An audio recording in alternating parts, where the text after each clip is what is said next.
Las Crónicas Marcianas de Ray Bradbury te lo habrás leído como 40 o 400 veces, ¿no?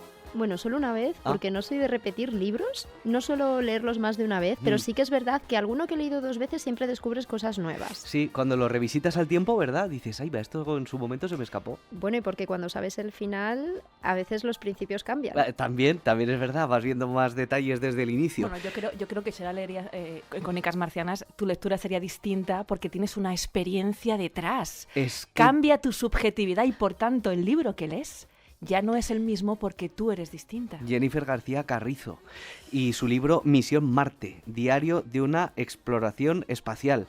De Marte a mediodía. Jennifer, buenas tardes, ¿qué tal? Buenas tardes, pues encantada de estar aquí con vosotros. Es que te enteras un día de que van a hacer en Utah, allí en Estados Unidos, un experimento sobre cómo sería una expedición a Marte y dices, bueno, pues voy para allá. Por probar que no sea, yo aplico al proceso y si me cogen, pues ahí estoy. Y Me la cosa, apunto a un es que te bombardeo. cogieron. Y ahí estuviste con otras compañeras. Bueno, erais una expedición de mujeres. Lo primero que hay que dejar claro es que no eres científica, que esto también es una parte importante. No te dedicas exclusivamente a la divulgación científica. Porque un viaje espacial, un viaje al universo es lo suficientemente complejo como para tener que reunir diferentes perfiles, ¿no? Para completar todas las lecturas. Exacto. En mi caso yo no me dedico a las ciencias puras y duras, ¿no? Como las entendemos, pues a la física, a la química, a las matemáticas. Ese era el caso de mis compañeras. Yo soy doctora en comunicación, entonces en mi caso mi expertise, por decirlo de algún modo, es precisamente eso, la comunicación científica, el cómo podemos trasladársela a la sociedad para que nos entiendan y para que la gente no se encuentre pues con libros o con comunicados que dices, pero ¿y esto qué significa? Claro, pero llegas a Utah ese día, te bajas no sé, del autobús, mira, ahí, y llegas allí y ¿qué te espera? Te espera la recreación de una, es que no sé ni cómo llamarlo, de una instalación marciana en la que vas a vivir, vas a convivir con tus compañeras y vas a experimentar lo que sería una primera exploración del planeta rojo. Claro, después de unas cuantas horas de camino, ¿no? En un 4x4, pues llegas en mitad del desierto, en mitad de la nada, no hay absolutamente nada que te pueda recordar al humano, por así decirlo, y te encuentras con una base, es la base de hecho más grande y más antigua del mundo, tiene unos 25 años y es una base pues completamente marciana, ¿no? Con esos hubs semicirculares, con esas cúpulas geodésicas que probablemente todos tenéis en la cabeza pues de muchos referentes del audiovisual, ¿no? De las películas, típica película de Hollywood, ¿no? Y bueno, pues al principio lo que te encuentras es muchos nervios, ¿no? Porque dices, por favor que salga todo bien. Una vez que pones ahí el primer pie, pues casi me sentía como el primer hombre en la luna, Claro. ¿no? Claro. Evidentemente salvando las distancias y bueno, pues esto un pequeño pasito, ¿no? Para una leonesa en Marte, ¿no? Entre comillas. Pero lo cierto es eso, que llegas allí, es una base, es mucho más pequeña de lo que te esperabas, a pesar de ser la más grande del mundo, y dices, bueno, pues aquí comienza la aventura y a partir de ahora disfrutar, porque al final has tenido tal proceso de preparación y llevas tanto tiempo trabajando que cuando llega el punto en el que estás allí ya es como ir a por lo que has estado planificando durante más de un año. Ir a por Marte.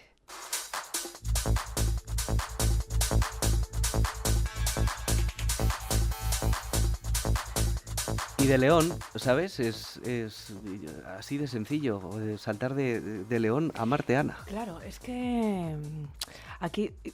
Pero tú cuando llegaste a la estación espacial, buscaste, bueno, estación espacial de Utah, ¿pensaste en la posibilidad de encontrarte alguna persona marciana? Mira, esta probabilidad, que además siempre me la preguntan en los coles, es la curiosidad humana, ¿no? Pero ¿hay vida o no hay vida?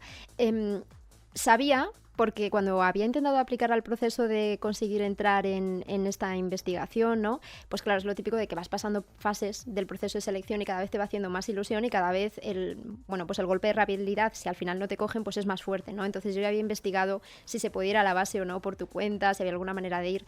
Entonces uno de los problemas, o de los principales problemas de estas bases de investigación es que muchísima gente, pues forofa, que le encanta el espacio, que se alquila un coche y que se va horas y horas y horas por el desierto hasta llegar a la base. Horas y horas, ¿a cuánto? Claro. Pero exactamente ¿qué distancia hay desde el punto De la civilización, ¿no? Pues 2-3 horas son. Entonces, es curioso porque al final es un problema para las bases de investigación, porque una de las cosas que se investiga es cómo es vivir en aislamiento, ¿no? Claro. Entonces, claro, pues que te aparezca por allí algún marciano humano, por así decirlo, pues acaba siendo un problema. Al final no vimos muchos, te diré, y simplemente pues les ignoras y ya está. Sigues ahí como con tu mindset de, a ver, yo estoy en Marte y estoy disfrutando de esto, por favor. Con la aquí. burbuja que te han preparado, Exacto, ¿no? Para investigar. Exacto, pero lo cierto es que no hay demasiados, porque al final pues es difícil y complicado llegar allí, ¿no?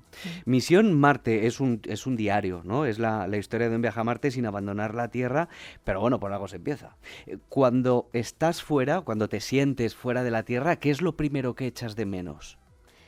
Pues hombre, lo primero que echas de menos es las personas que te rodean en la Tierra. Y luego quizás te diría a lo mejor la comida, porque piensa que nosotras en la base de investigación comíamos comida deshidratada, entonces no tienes acceso a todo lo que quieres. Otra cosa que también echas mucho de menos pues es la comunicación con el exterior, el no tener internet, el si tienes una duda no poder resolverla buscando en Google, como hacemos ahora todos, desgraciadamente, ¿no? Y luego yo quiero ir. Luego os paso el contacto Sí, y para la siguiente igual. Eso. Aplico, filósofa en Marte. Nunca se sabe, ¿por qué no? Yo siempre lo digo, ¿no? Que tú piensas, un viaje a Marte son 3 años, 6 meses de ida, 6 meses de vuelta y 2 años esperando una ventana de oportunidad en que Marte y la Tierra estén juntos, más o menos, ¿no? En 3 años vas a necesitar filósofos, vas a necesitar artistas, vas a necesitar la Es cultura. lo que dice Jennifer, ¿por qué no va a ir un pintor o una pintora para inmortalizar en un lienzo lo que está viendo por la escotilla? Claro, al final todo es nuevo, todo es relevante, ¿no? En el descubrimiento todo tiene su punto de curiosidad y de terminar formando parte de un libro como el tuyo, Misión a Marte. Ahora que tú has estado ya allí de manera figurada, ¿cómo de cerca crees que estamos de realmente ir a Marte? Pues esto depende de la inversión que se haga en ciencia, ¿no? Y que se haga en esa tarea, en ese objetivo, en querer ir a Marte. Creo que nos quedan quizás más años de los que algunos y algunas nos gustaría, ¿no? Me encantaría verlo, ese momento en el que la humanidad pone un primer pie, una mujer, un hombre, en Marte. Pero creo que es complejo y depende de eso. En función de la inversión que los gobiernos, las agencias de investigación decidan hacer en esa tarea, pues lo conseguiremos antes o más tarde. O los 1000 millonarios, ¿no? Igual ahora también juegan un papel de vez en cuando determinante. También, pero bueno, al final, en cualquier misión espacial, ahora mismo, con la ley espacial que tenemos, el responsable siempre acaba siendo el país, el ¿no? Estado, la nación, ¿no? sí, Claro, que está detrás. El interés común, general, se presupone. Dices que es lo que más echas de menos, ¿qué es lo que aprendes a valorar con más intensidad cuando te sientes fuera de la Tierra? Pues aprende sobre todo que a veces, teniendo muy pocas opciones, puedes ser muy feliz. Creo que vivimos en una sociedad quizás demasiado capitalista, ¿no?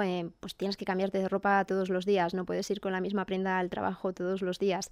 Necesitamos ir a un restaurante y que haya 1500 opciones en la carta, y a veces te das cuenta de que cuando no hay ninguna opción, pues y solo hay una, pues aprendes a valorar otras cosas, ¿no?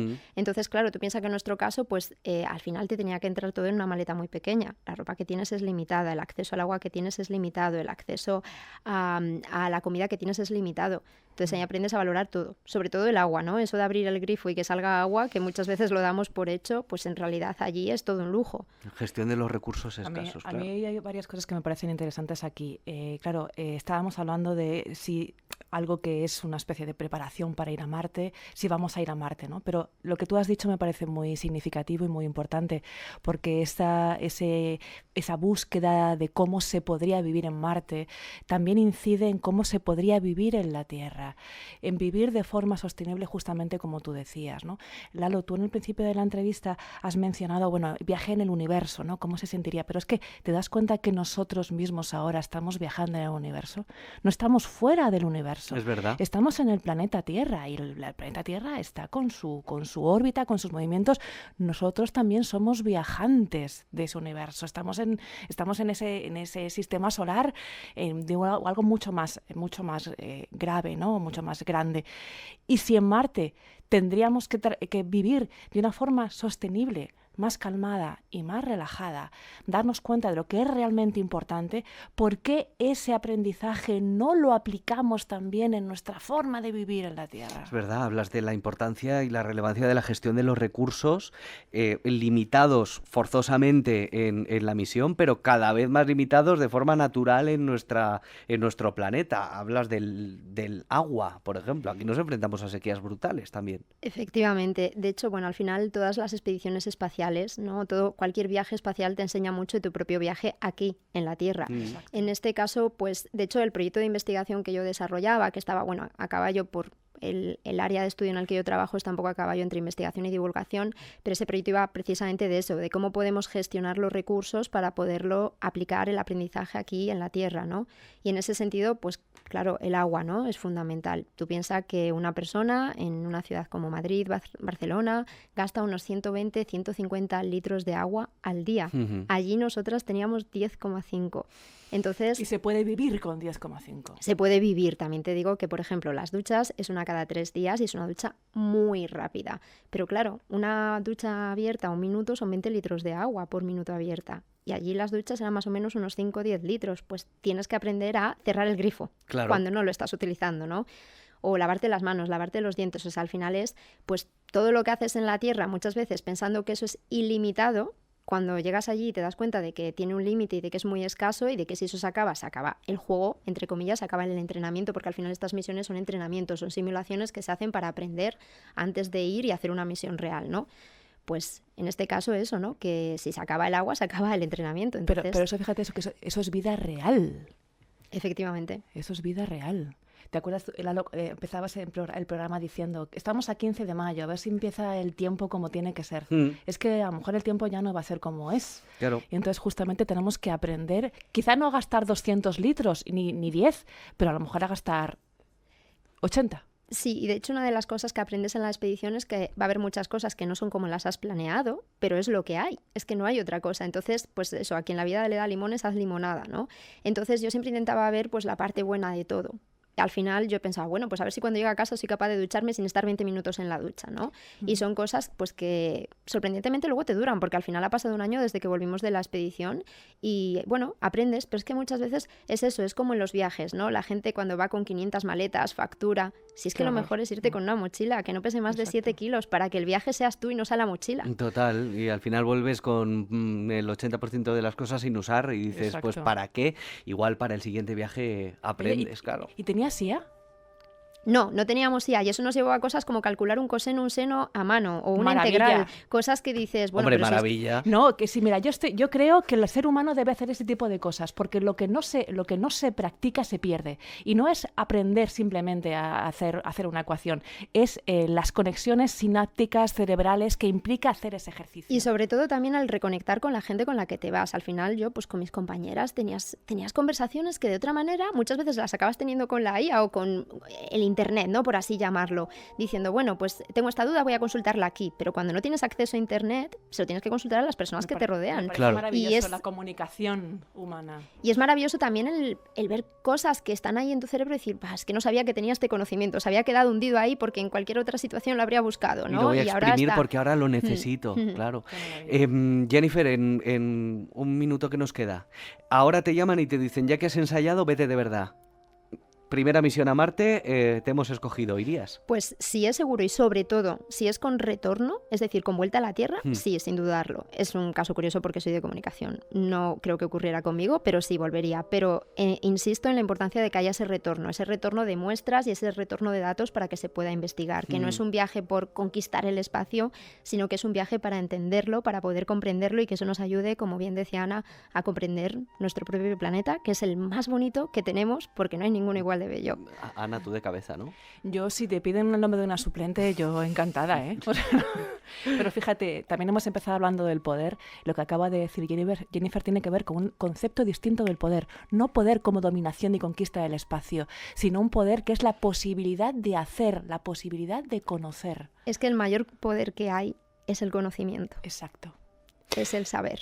Jennifer García Carrizo, misión Marte. Si te vas, cuando estés preparándote la maleta, por favor llámanos y nos cuentas. Por supuesto, estáis invitados. Muchísimas gracias. Gracias a vosotros. Hasta ahora.